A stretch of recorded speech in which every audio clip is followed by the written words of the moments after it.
por Paola Florio. Comerse las uñas, abrir la heladera cada media hora, llenar la agenda de tareas que, de antemano, sabremos que serán humanamente imposibles de concretar, correr de un lado al otro, no soportar hacer filas ni esperar un turno, chequear el celular todo el tiempo, alterarse cuando tarda en cargar una página web en la computadora, poca cantidad de concentración y dificultades para conciliar el sueño, son algunas de las alarmas de que algo no funciona bien.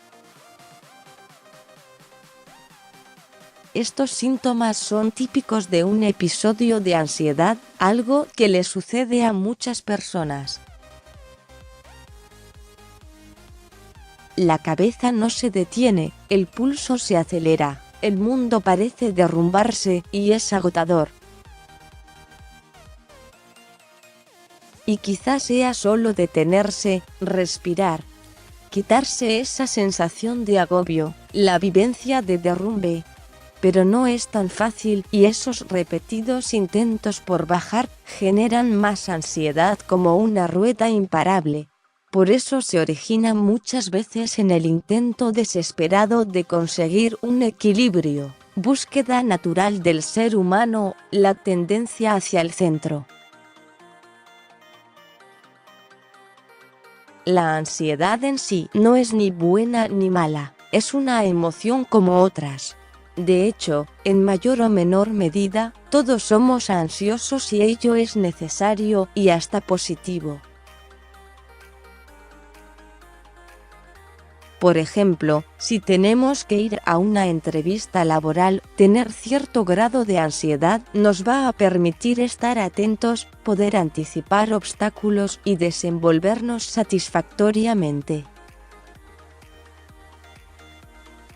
Sin embargo, cuando se torna excesiva o su presencia se vuelve crónica, llega a generar un gran sufrimiento a quien la padece, limitando la vida cotidiana al punto que provoca mayores dolencias en el cuerpo, explica la licenciada Dalila Acuña, psicóloga del equipo de profesionales de los Centros de Diagnóstico DIM. La persona ansiosa vive acelerada y, como resultado, baña sus actividades con velocidad. Es decir, tiene un conflicto con el tiempo. El reloj interno va más rápido que el externo y eso le hace ver todo en cámara rápida. Las múltiples presiones, el estrés y esa necesidad permanente de estar jugándole una carrera contrarreloj a la vida no colaboran en nada y se hace cada vez más común encontrarse con estos cuadros. ¿Cómo salir entonces de esta especie de laberinto? Un día de 28 horas se realizó un primer estudio local sobre epidemiología en salud mental. Es el primer mapa de la prevalencia de estos trastornos y acaba de publicarse en la revista Social Psychiatry and Psychiatric Epidemiology. De acuerdo con este trabajo, que relevó los problemas mentales de 7 regiones de nuestro país, los trastornos de ansiedad figuran precisamente como la clase diagnóstica más prevalente en la Argentina. Los padece más del 16% de la población. La ansiedad está primera en las consultas ambulatorias, seguida por la depresión, y creció la combinación de estos trastornos con el consumo de sustancias o adicciones. Hay personas que están muy ansiosas, no toleran tener que esperar, que las cosas no sucedan como las planean y esto les puede generar una sensación de angustia, miedo, aprensión e irritabilidad, detalla la doctora María Florencia Albornoz, médica del Servicio Psiquiátrico del Hospital Italiano y coordinadora de la Residencia de Psiquiatría.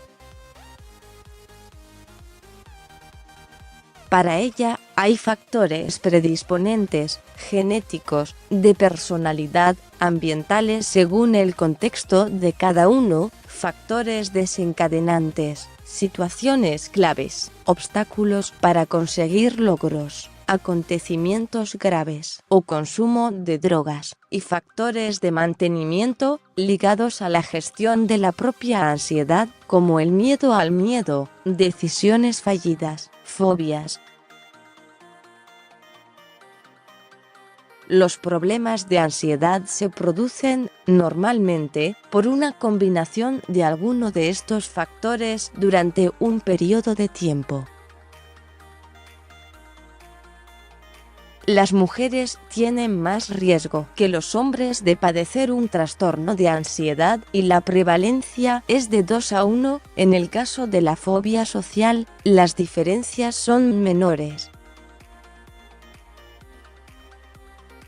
Si bien hay una vulnerabilidad biológica, el contexto puede magnificar los síntomas y un entorno que genere muchísima incertidumbre y estrés empeora la escena.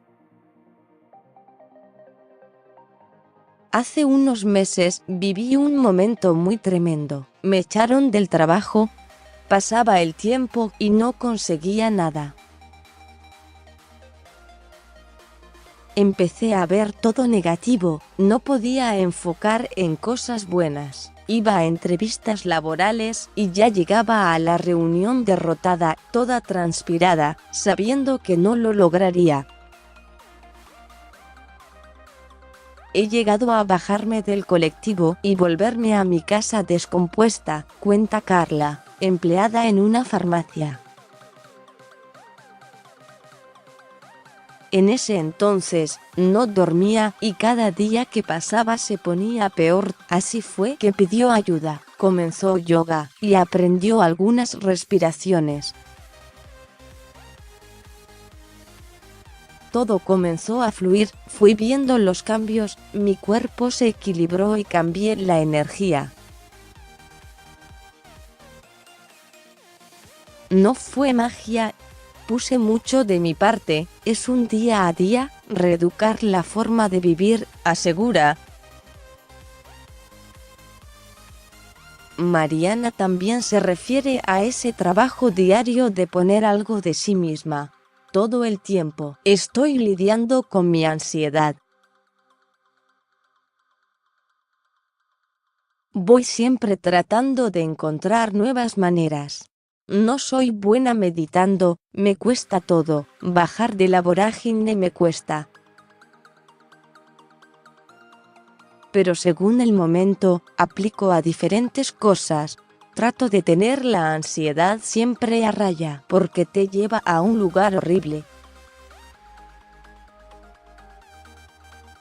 Todo lo ves teñido, y te tenés que cambiar de anteojos. Cuando me registro ansiosa, como me conozco, me digo, stop.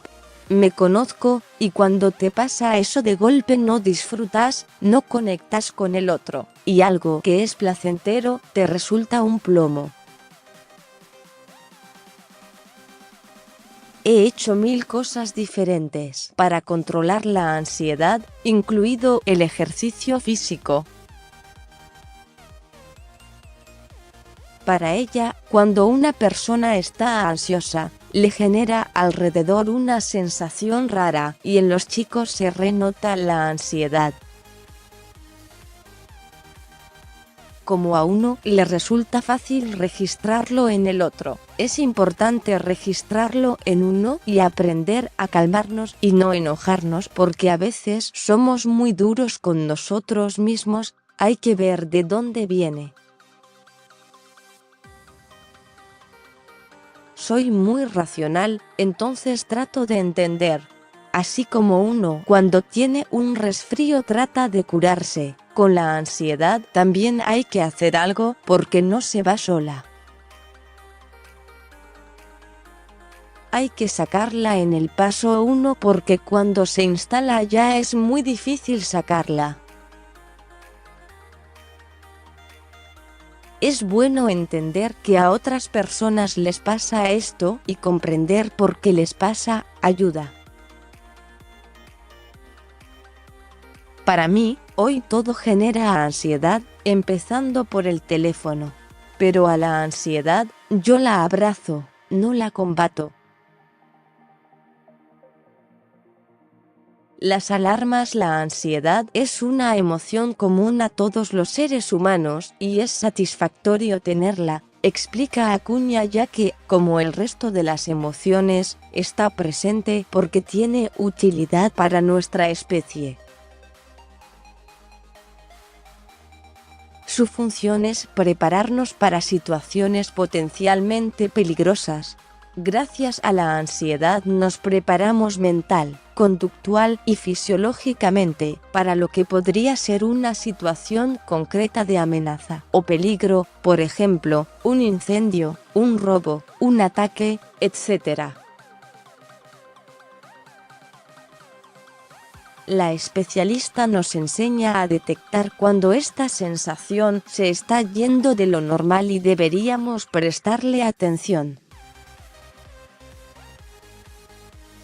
Puede expresarse con 3 componentes: corporal o fisiológico, mental o cognitivo y conductual.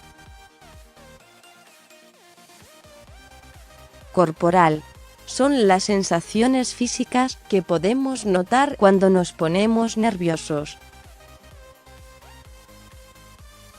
Se manifiesta como temblor, mareo, taquicardia, sudoración, tensión muscular, etc. Cognitivo. Son los pensamientos o imágenes que anticipan alguna amenaza o peligro, como me voy a sentir mal, me van a despedir, me van a mirar mal y así plagado de frases frenadoras. Conductual. Sucede que cuando nos sentimos de tal manera y pensamos de tal otra, la conducta tenderá a evitar o escapar de la situación amenazante, como posponer, cancelar, no asistir a tal lugar, entre otras. Se puede controlar. En la ansiedad es donde mejor funcionan las estrategias de la vida sana. La doctora Albornoz enumera algunos cambios que se deberían hacer para bajar decibeles. Realizar actividad física regular, actividad aeróbica y yoga o meditación. Una alimentación balanceada.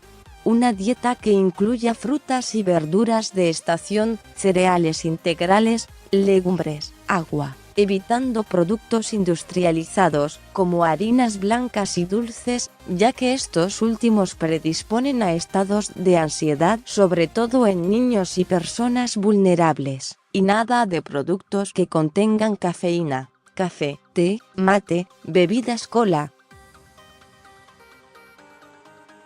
Iniciar un tratamiento psicológico, que puede ser individual o grupal. Si la ansiedad supera cierto nivel, se puede recurrir al tratamiento psiquiátrico, donde el médico evaluará si debe incluir psicofármacos, generalmente antidepresivos y los benzodiazepinas, intentando no superar las 6 semanas de uso. Es fundamental ponerse en acción, actuar más y pensar menos. ¿Qué puedo hacer? Debería ser el lema para administrar la ansiedad. Lo ideal: armar un plan. Escribir todo aquello que nos altera para enfrentar nuestro miedo, activar las emociones positivas, tener proyectos, juntarnos con gente que nos transmita tranquilidad y recordar que, a medida que vamos creciendo, la experiencia se transforma en aplomo y seguridad. Vale la pena realizar ese recorrido para poder vivir mejor. Seguí leyendo. Mariana Fabiani te muestra cómo convertir tu look de oficina para la noche.